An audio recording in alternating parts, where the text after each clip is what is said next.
A lot of times that means me pulling away from the student. If I see a student that seems a little bit clingy or a little bit needy, then I realize I need to be asking more open-ended questions. I need to do more probing and kind of pull myself out of the picture.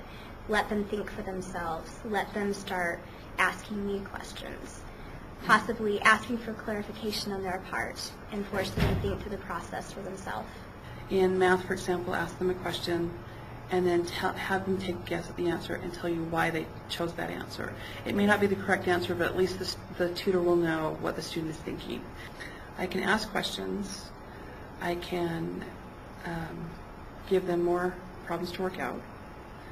I can ask them to tell me how their teacher shows them the problems. I can have them teach me their method of solving a mathematical problem.